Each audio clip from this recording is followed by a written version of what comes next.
Mga kalapatid, andito ang quarantine area ko. May bagong parating ako, mahigit 60 birds. Galing England, Romania, and Belgium. And sa Romania naman, kay Edward Berjaic, itong mga off-color. Sa kanya mga off-color na pwede magkarera up to 900 kilometers. So meron kaming club na Genetics Off-Color Racing Pigeon Club na may racing category kami. So meron kaming pangkarera ng off-color. Itong mga import ko, doon ko isasali. Oh.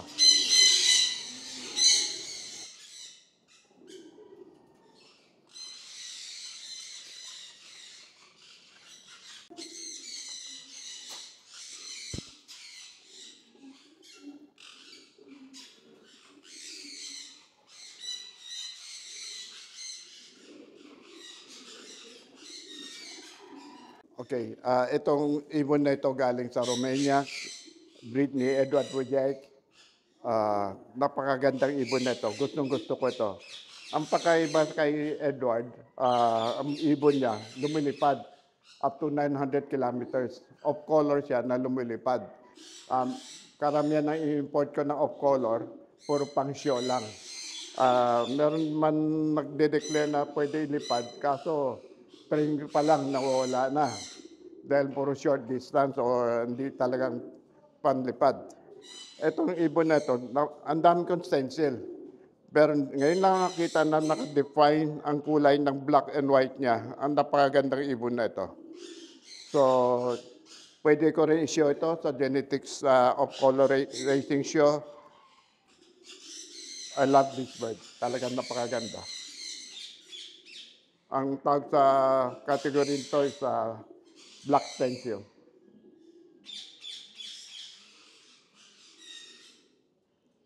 Ang hawak ko ngayon is ang reduce. Ito, reduce na kulay na ito. Gustong-gusto ko itong kulay na ito.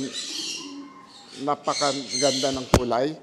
And si Edward, sikat siya sa ma-reduce niya.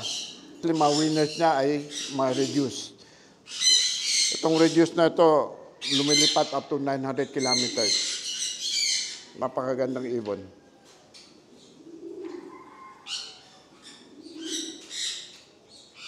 At napakaganda i-shock dahil ang ganda ng katawan. Ang ganda ng conformation nito. Halos apple body siya talaga. Pang show talaga. Yung almond. Almond.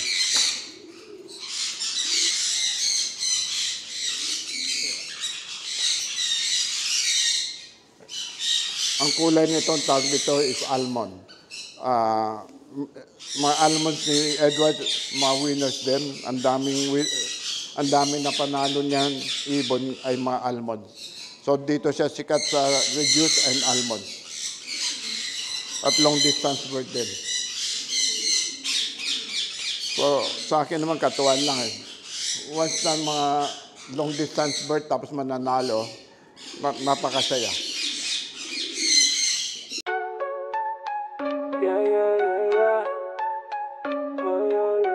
May isang alamat, kilala ng lahat sa mundo ng ibon. Siya'y tapat at tapat, Jaime Lim, tunay na henyo. Sa pag-aalaga, siya ang modelo. Sipag at tiyaga, kaalaman ay wasto. Lahat ng tinuruan, panalo sigurado. Jaime